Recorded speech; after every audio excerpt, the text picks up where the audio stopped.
Good morning, viewers. Good morning, good morning. I am tuning in at 2 a.m., 3 hours before the original show because I will be on a flight or whatnot at that time. So I decided to do my due diligence and get up and get at it. So welcome to the Breakfast Show with Marisha LaShay. I want to thank you guys for dropping by my Facebook Live this morning. This is season 2.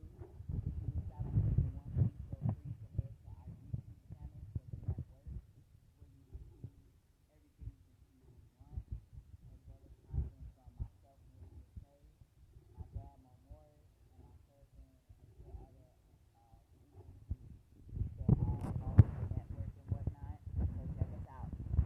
But come on and let's celebrate this season 2 of the Breakfast Show. Oh my God. I want to give honor to God who is the head of my life. It would not be possible for me to be doing what I do if I did not trust God and I did not live by His word and in meditation about making this moment possible for me. Thank you to my biggest supporters, my parents, everything that they have instilled in me from my morals, my principles, my work ethic. Thank you guys. Also to my constant supporters. You guys know who you all are. Thank you guys so much. And shout out to my son. Definitely love him. He's grown up. So, yes. So, let me go ahead and introduce myself. My name is Marisha Morris. However, I go by Marisha LaShay, which was my dad's idea to go by my first and my middle name. So, that's the name that I normally go by when I'm doing social media content. I am your host of this awesome show. I'm originally born and raised in Chicago. However, I am checking in from Atlanta. So the weather has been great. However, you never know where I'm checking in from. So stay tuned. So I want to share a little bit of background about what the Breakfast Show with Marisha LaShay is all about. This was a platform that was created to engage an audience worldwide with thought-provoking questions and to encourage open dialogue to gain insight on multiple perspectives on a question or a statement. Today is day 21. It has been 3 weeks, okay, since this season 2 has been in effect. 3 weeks, season 2. So welcome again, and I hope that you guys will join me on this journey and over this course of time.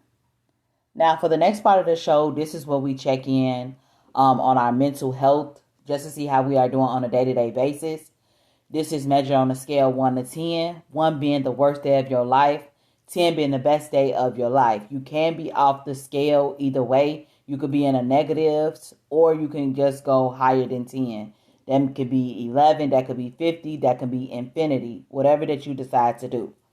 So today I am on 100 because I have not been able to do this show for the last 2 days, and I'm up and at it. I was definitely having pain with this procedure that I just had done with getting my wisdom teeth pulled, so it just kind of knocked me out of the game, and I'm just pushing forward. So I'm really, really happy to be here with you guys this morning. And yes, please be on the lookout because I'm going to be uploading day 20 and day 19 as well, the 2 days that I was not able to get on live. I'll be updating those videos so you guys can have those so y'all can keep up with the season. So thank you guys for your patience. Thank you guys for your constant support. So today's question is, dear women, if dating was like a TV guide, what would you watch and why? Dear women, if dating was like the TV guide, what would you watch and why? So honestly, lately, I've been referring to the TV guide to see an overview of shows. So here's my list of shows that I've been watching lately. I've been watching Wildin' Out with Nick Cannon, okay? I've been watching Martin, okay? I've been watching Law and Order SVU Special Victims Unit. I've been watching Fresh Prince of Bel-Air. I've been watching RuPaul Drag Race. And last but not least, Married at First Sight. I know, right? Isn't this a mixture? So, out of all these shows I watch, there's an underlying message in all of them, okay? So, with the Wildin' Out with Nick Cannon, it's comedy. All of this is going to relate to dating in a way. Just watch this. Listen up. Before I get started, I didn't give you guys the opportunity to drop your numbers in the comment box below. Please feel free to do so. I want to know how you guys are feeling. Definitely do that. And you guys can also chime in on this question. So I'm getting ready to chime in with my stuff. And yeah. So like I was saying, Wildin' Out with Nick Cannon, of course it's comedy. It's a stand-up comedy where there's two teams and they going in on each other with jokes. Is it funny? Yes. I look for a guy who has a sense of humor in his own way. I also think about the versatility of comedians on the show and their talents and their abilities. That was my underlying message for Wildin' Out and how it relates to dating. Because you want somebody that has a sense of humor. And not that y'all have to have the same kind of sense of humor, but in their own way. Next, Martin. I want to zoom in on how Gina and him had this compromise on certain things. Can we compromise and not mention what we compromising about? And just doing it and support.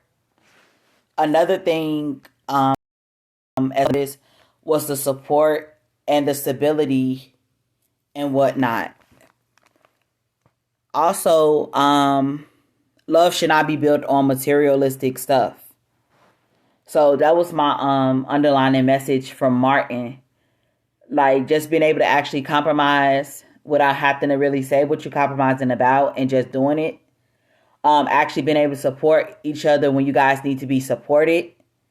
Making sure that you all have stability as well, because that is very important. And understanding that love is not built on materialistic. Next show. Law and Order.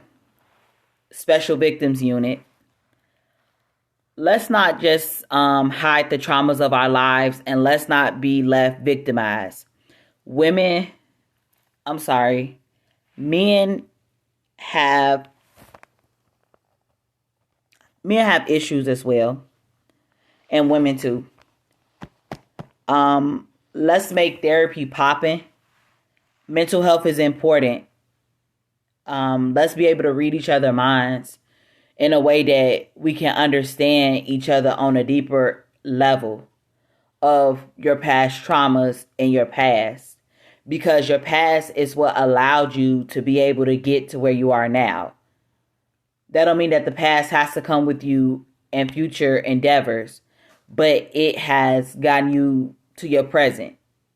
Your past made you who you are today. Okay? That's my underlying message for Law and Order. And we are not going to play victim. We are not going to do that. We are not going to let our trauma overshadow who we are trying to become. We are going to deal with our trauma. We are going to not be victims. Even though we were victims in the past, we don't have to be victims right now. It's a safe zone. You know, you're safe to confide in a person if they can mentally handle that. All right, moving on. The Fresh Prince of Bel-Air. Step outside of your comfortable zone, your comfort zone. The normal guy, date the guy that you would normally date. Okay? Are you dating someone for the right reasons? Love the person for who they are. Like my example, Lisa and Will. Lisa was studious. Lisa was a biology major. And Will was just all over the place. Like, dead for real. All over the place. But Will saw something in Lisa that he proposed to Lisa. So, you know, what is that to say? Opposites attract? Yes. but you guys are going to find some common thing that you guys can, grow from. That's not always the case with everybody, but everybody, what's meant to be will be, basically. Love is a choice. I don't hear a lot of people saying that love is a choice, because love is a choice between you and somebody. But it has to be mutual. I have to choose to love you. You have to choose to love me. With the good, the bad, the ugly. It's not going to always be ponies and ice cream. It's not going to always be like a walk in the park. Relationships is work. Love is work. But in that choice, you have to live with your choice and don't run from it. Okay? RuPaul Drag Race. Now I know y'all wondering, what did I get from this? Well, you never know what people are dealing with in their heads. You got levels and stories. Get to know the person's past. It's still going hand in hand with past traumas and past situations. Understand from where they came from, understand where they are, and understand where they want to go. So if you are still going back to this past thing, if you're still harboring things from the past, then we need to move forward from that. If you are here in your and where you're trying to go into the future, you're not going to be able to go because you're holding yourself back from with your past stuff. Also, this is talking about self-esteem, feeling good in the skin that you're in, knowing who you are, just knowing you. This is also talking about your strengths and your weaknesses, because some of us have strengths that are just out of this world, and then we have weaknesses, but we don't pay attention to the weaknesses. We don't bother to strengthen those weaknesses. And last but not least, people in various seasons in their lives. Everybody go through different seasons. This was just a season for me in my life. You go through your seasons where you are confused. You go through your seasons where you are taking blow after blow. You go through different seasons, and you have to be okay with that. If you are allowing this person to see you in your different seasons, then that gives them the overview and the preview of who they're dealing with. I'm just saying. They do a lot of dressing up on RuPaul, but in life, a lot of people are doing dress up as well. So I'm just saying. Last but not least, Married at First Sight. On this show, these people up here getting married, and they just meeting the first time at the altar. They was paired together by experts, okay? So with this, I said you have to be a risk taker. Some people are calculated risk takers. Some people are impulsive risk takers. They just take risks because it's just something impulsively to do. New beginnings and a time commitment. With this show, they are committing their lives to somebody else for months. Okay, and at the end, they have to decide if they're going to stay together or they're going to get a divorce. Okay. With this show, they had to actually get to know people. You had an opportunity to live with this person. You had the opportunity to know what this person's habits is all about. You want to be able to understand other people's thought processes. You want to be able to understand what effective communication looks like and what healthy relationships is all about. You want to actually focus on your effective decision making as well. Teamwork, friendship, which is foundational. And this is my summary of my TV shows that I've been watching lately. So I asked the question, dear women, if dating was like the TV guide, what would you watch and why? So you guys, thank you guys for tuning in this morning. I know it was a lot that I had said to you guys. But yeah, this just been definitely on my mind. I thank you guys for sharing your time with me. This is the close of the show. I will see you guys tomorrow on The Breakfast Show with Marisha LaShay. You guys have a wonderful Wednesday, and I will see you guys tomorrow.